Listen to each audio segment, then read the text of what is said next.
Arabella, ayan. Oo, ito. Ito yun. Iba na nga lang ang itsura. Saan ang parking nito? Ala, saan tayo magpa-park nito? Tsaka kuya, ginawa ng hotel. Arabella Beach Hotel. Oo, kaya marami ng harang. Bigo tayo sa ating unang target. Hello, Mustamos guys! Ayan, linggo ng pagkabuhay. Kaya eto, buhay na buhay ang ating mga ugat. Lalo na ang ating kasamang si Ricky D. Ayan, you can follow him on YouTube, Roderico A. Dadea. Yan po ang kanyang YouTube channel. At syempre, andito na naman kaming tres compadres. Syempre with Kuya Lawrence. Hello. Ayun. At dahil linggo ng pagkabuhay guys, at day off natin, kaya nag-aya na naman itong ating kumpadre na maggagala at na maghanap ng makakainan. Kaya ngayon hindi pa kami makapag-decide kung saan kami kung saan daw kakain.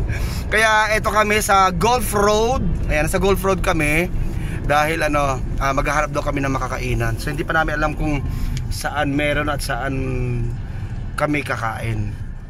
So try namin maghanap dito along Gulf Road kung saan maganda, kasi nakakasawa na rin sa mga mall na lang, puro mall. Ito naman si paring Ricky, ayan, lagi na kami inaya sa yung mga restaurant nila, yung Chickster, yung yung HBR. Oo, syempre masarap talaga doon, yung shrimpy, masarap talaga yung mga yung mga pagkain nila doon. Kaya lang syempre, para may iba-iba naman daw, hanap kami ng ibang ibang makakainan. So we're here along Gulf Road. Ayan. At ako guys ay nakasuot ng face mask kasi isang linggo na medyo makati ang ating lalamunan at panay ang ating kahol ang ginagawa natin ngayon. Dahil nagpapalit kasi ng panahon dito sa Kuwait. At ganitong panahon talaga ang hirap makipaglaban sa buhay.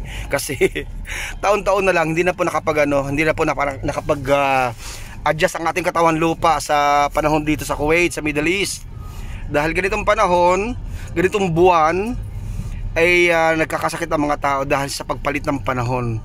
Lalo na po ako, lagi na akong ganito tuwing nagpapalit ng panahon. Ini-expect ko na to, pero this year kasi parang ewan ko, kakaiba yung tumamang virus ngayon dito sa pagpapalit ng panahon, kasi matagal-tagal na akong ganito ang aking kalagayan. Ayan. Pati mga kasama ko sa work may mga sakit din, papasok ang lamig, papasok ang tag-init, ganyan, lagi akong nagkakasakit.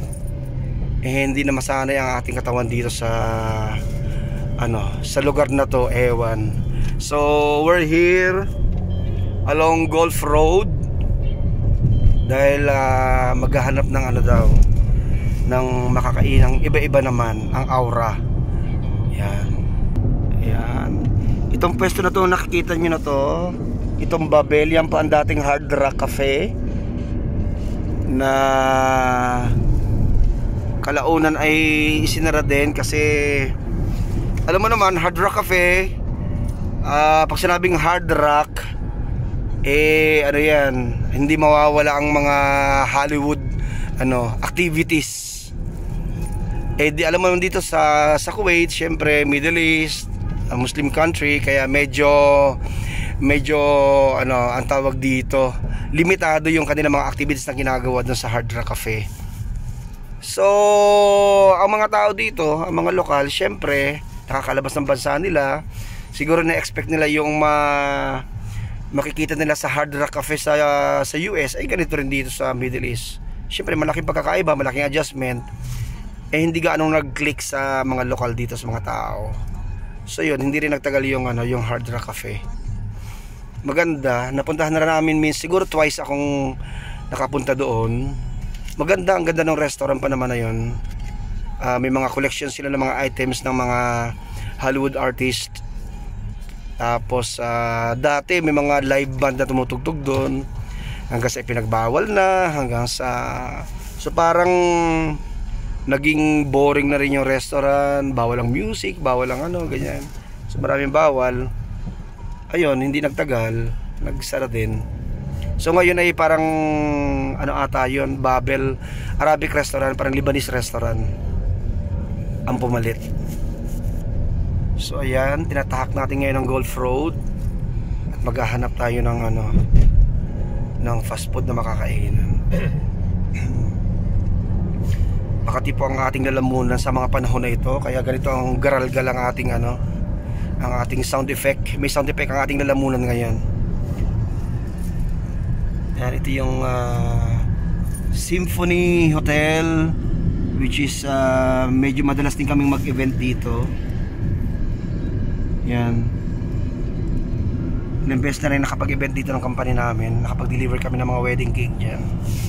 Then ito yung Scientific Center. Ayan, bagong building na dinugsong. Dahil ito yung original na building na unang-una nilang itinayo. Ayan, meron ditong malaking aquarium. Ayan. And then Holiday Inn kami. yeah, makikita nyo yung Holiday Inn. Ayan. You're right. Ayan. Ito, Holiday Inn Hotel. Actually guys, simula nung unang panahon palibasa matagal na tayo dito sa ano, dito sa Kuwait. Marami na nagbago talaga dito. Maraming building na giniba, pinalitan, at marami namang mga establishment dito na same building pero pinalitan na ng pangalan, pinalitan na ng mga shops na On your left, ano, years na yung nakatayo, hindi ito, na bahay. ito ang itong building na to, ang maganda siya guys.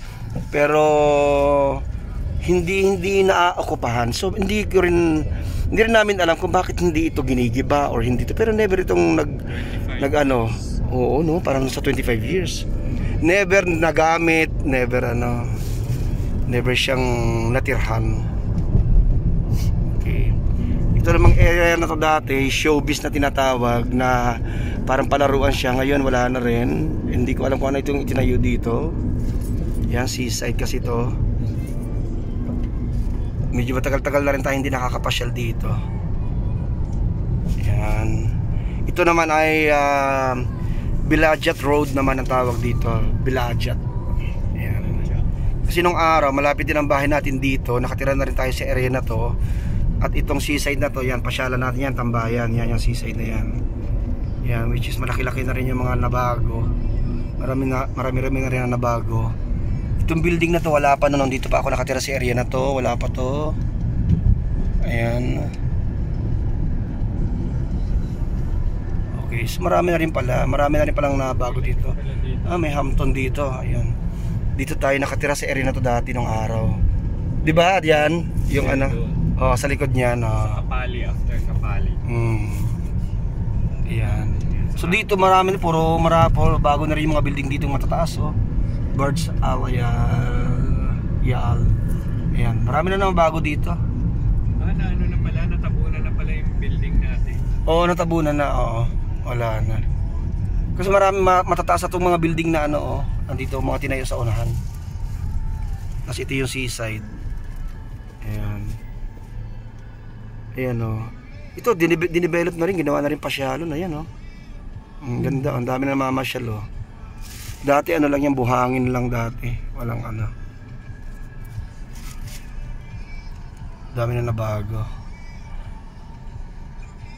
Itong si Paring Ricky pala may work. Actually sinundo namin doon sa doon sa work dinaanan namin ni Kuya Lawrence kanina. Medyo maaga kasi yung labas siya sa work. Si Kuya Lawrence naman walang pasok ngayon kasi linggo ng pagkabuhay. Yung kasing company nila, yung mga Christian, pag ganyang may mga holidays o Holy Week ng sa Christian, kino-consider sila, kaya maganda rin yung company nila Kuya Lawrence. Ayan, so dito na tayo, malapit tayo sa may Salwa na tinatawag.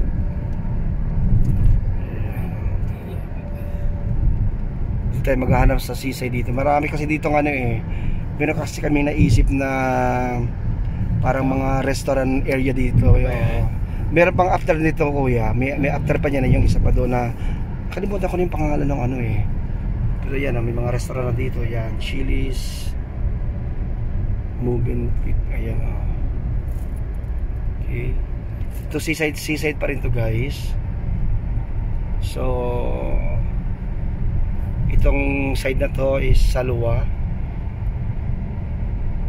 tong side na to. And then meron tayong matadaanan dito kuya na ano eh, yung parang kainan.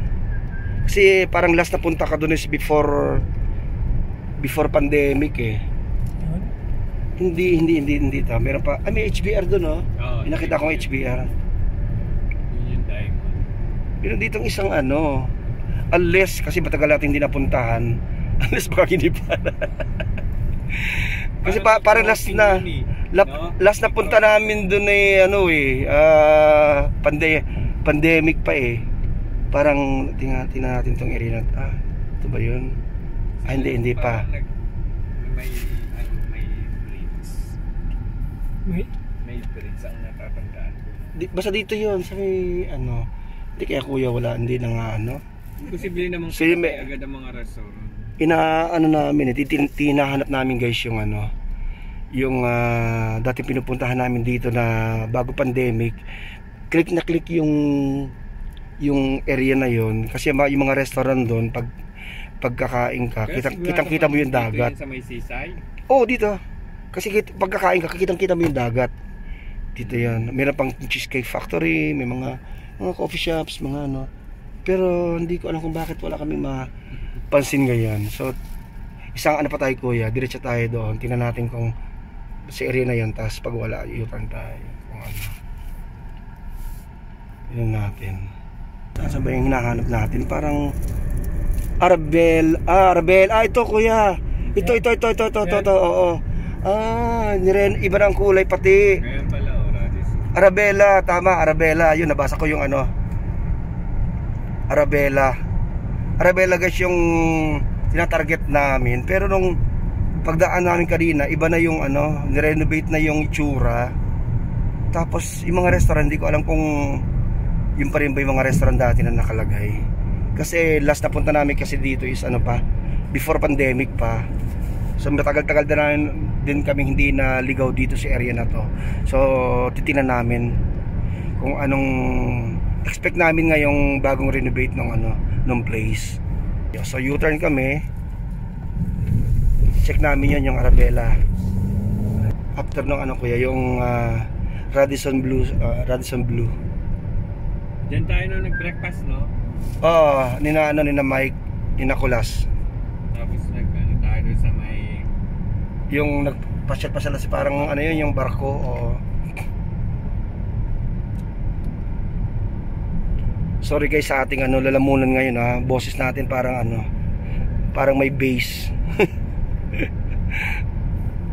Super kati talaga ng ating ano, lalamunan. So try natin, tingnan natin kung anong nabago dito sa Arabella. Actually nung nakaraang ano, pinag-uusapan din namin ni Mike itong Arabella na to kasi pinupuntahan din namin ni Mike yan nung araw na Mike. Eh hindi namin nga alam kung ano na nangyari. So ito yung Radisson Blue Hotel. Ayan. Sarap din mag-breakfast dito guys. Nakapag-breakfast na kami dyan na paring Ricky. Ayan. So ito, tingnan natin tong yan, ito Arabella. So tingnan natin.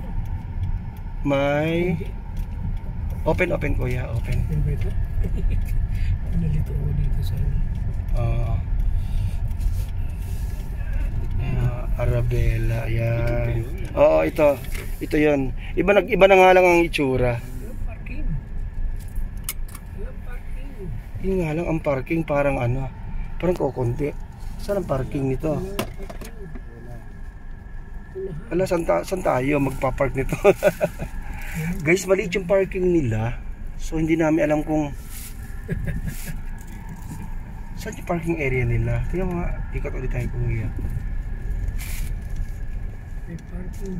Ito kasing katabi ano eh, Radisson to eh. Radisson sas. Saan tayo magpa-park dito? Walay. Saan tayo magpa-park nito? Wala. Ala, oo Wala. nga, ba't ganun? Parang wala kang aanhan dyan. Parang hindi yan yung noon. Yan yun, Arabella. Wala. Tsaka kuya, ginawa ng hotel. Hindi na. Iba na. Arabella Beach Hotel. Oo, kaya marami ng harang. Oo. Kainan. Hindi na siya pero Arabella pa rin ang pangalan kasi natandaan ko na. Sana. Second. Iba na yung iba na yung iba na yung tinanggal na nila yung mga restaurants, ginawa ng hotel.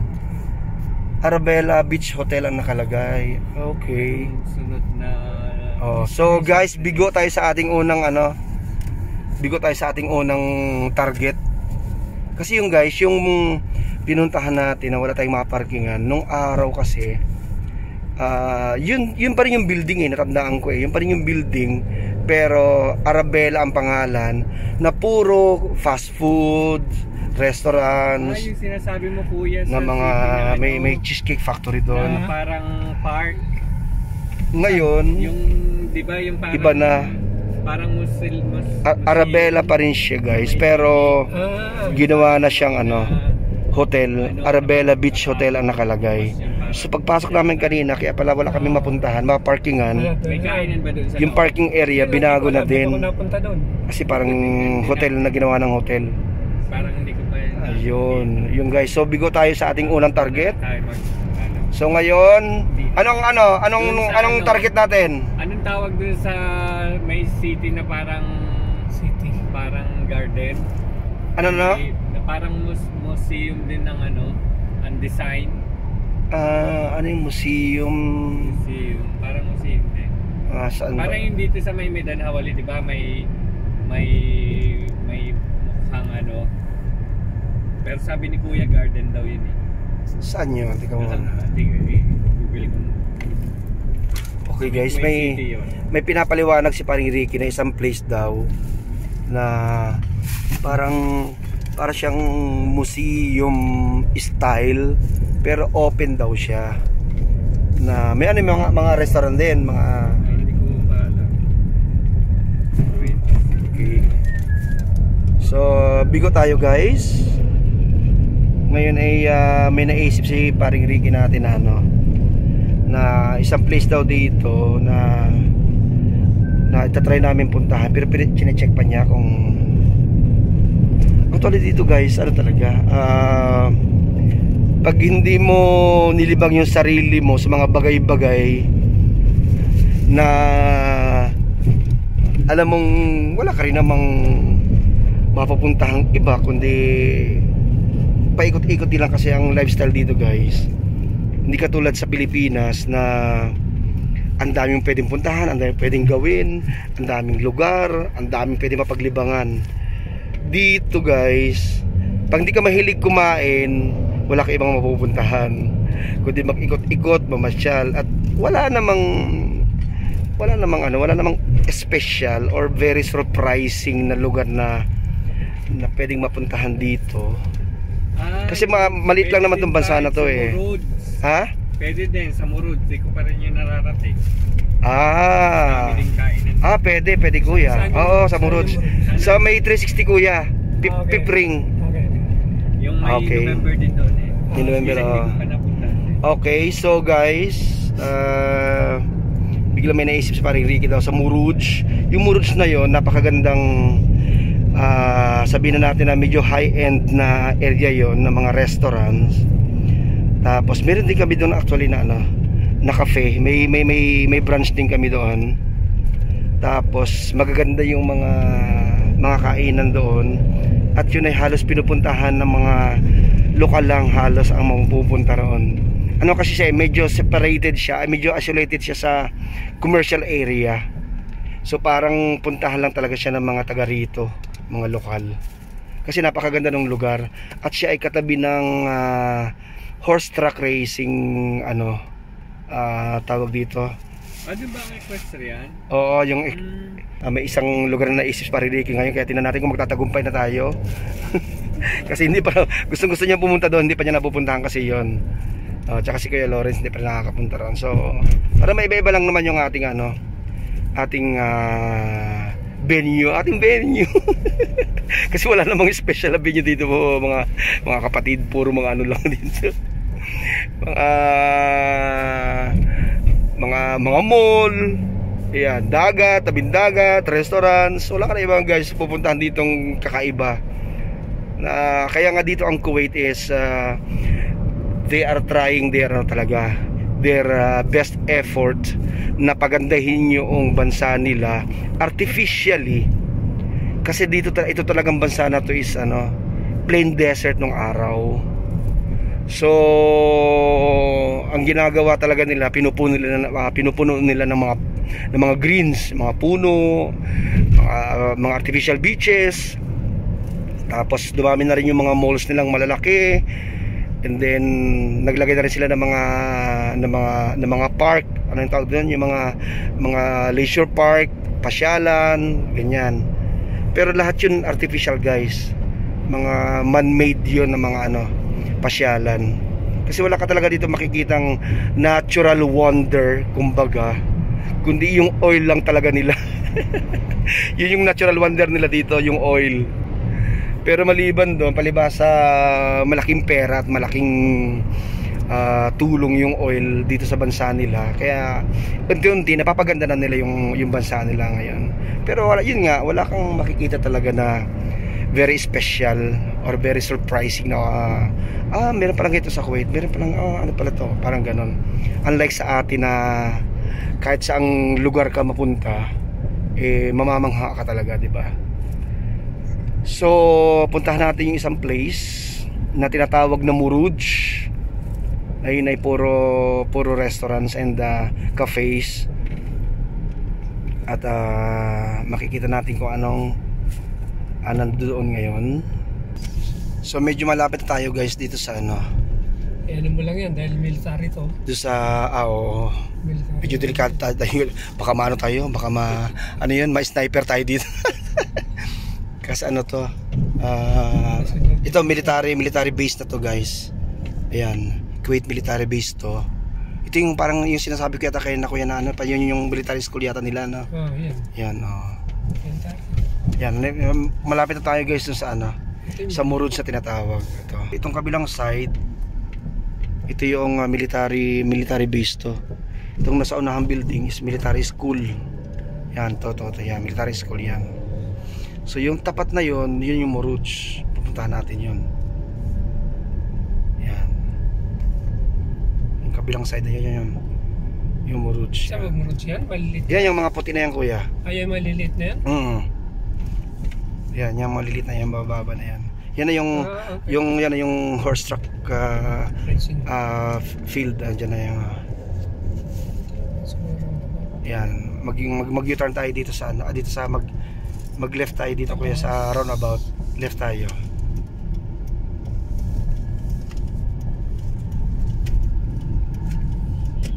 Tapos papasok na tayo dyan sa parking nito. Ito na guys yung yung Muruj na tinatawag guys. Parang napaka-exclusive siya sa mga taga rito lang. Kasi medyo isolated siya sa mga commercial area. So kailangan talaga itong sadyain, kailangan may sarili kang sakyan kasi walang mga public transport and buses na pupunta rito. Ayan. Saan ang entrance ang pasok nito dyan? Basta hanap lang tayo kuya ng parking. Parking. Saan tayo papasok? Kahit saan siguro. Pwede tayo pwedeng mag-park tayo dito. And then lakad na lang tayo sa lakad lang tayo sa loob.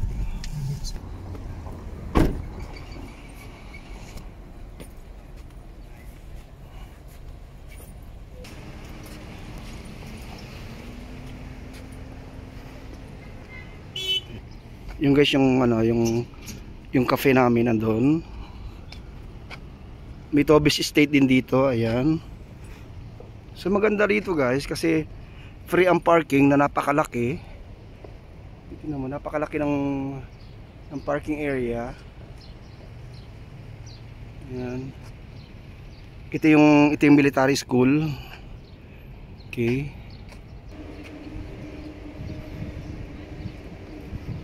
Ito yung karerahan. Ayan. Tapos ito November. Na hindi ko alam kung nandiyan si ang aming amo.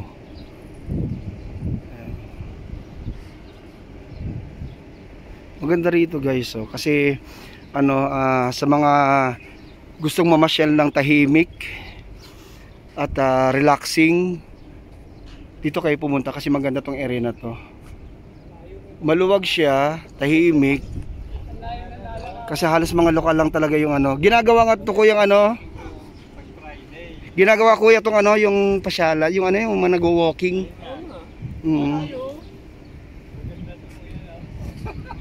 Ito yung ito naman yung ano, yung horse track racing ano, ito area.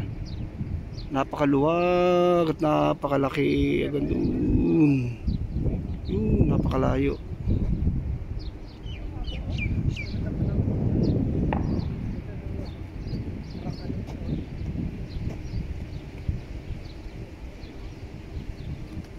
Tapos ito yung coffee shop namin. Tahimik pa. May nagdidilig pa doon.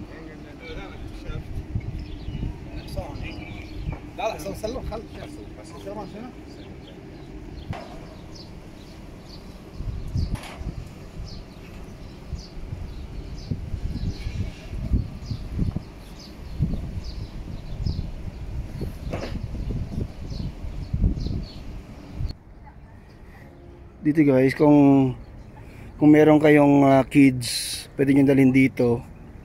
Yan, kasi sa loob niya may mga ano, palaruan para sa mga bata. Ayan, itong indoor na to. Yan. So maganda talaga dito for family, ano talaga, family retreat. Magandang puntahan to kasi may mga para sa mga bata. So kahit mga bata mag-enjoy din dito. Tapos kung gusto niyo naman guys magtanggal ng mga taba-taba, ayan. Itong nilalakaran namin to, ni Kuya Lawrence at paring Ricky, yan. Ano to talaga?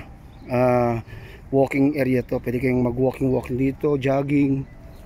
Ayan. Napakahaba nito, napakalayo. Ayan.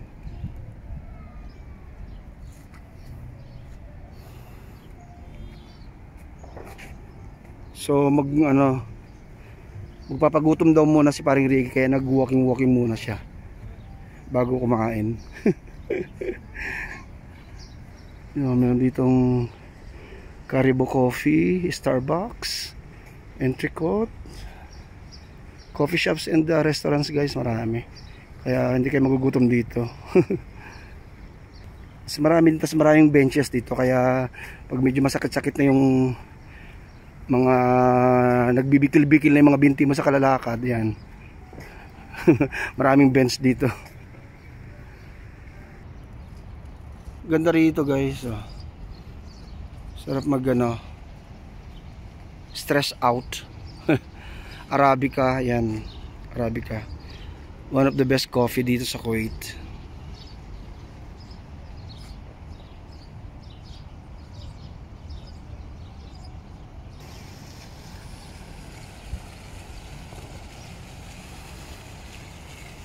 Maganda rito guys, nakaka-relax. Marami din dito mga family na namamasyal. Yan.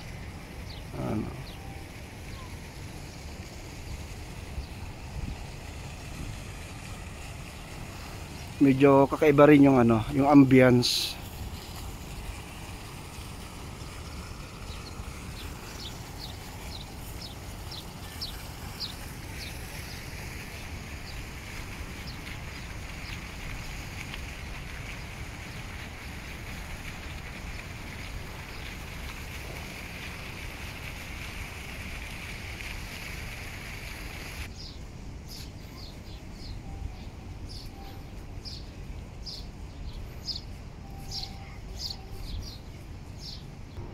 Meron ako nakikita rito kakaiba guys, pinaka centerpiece nila dito sa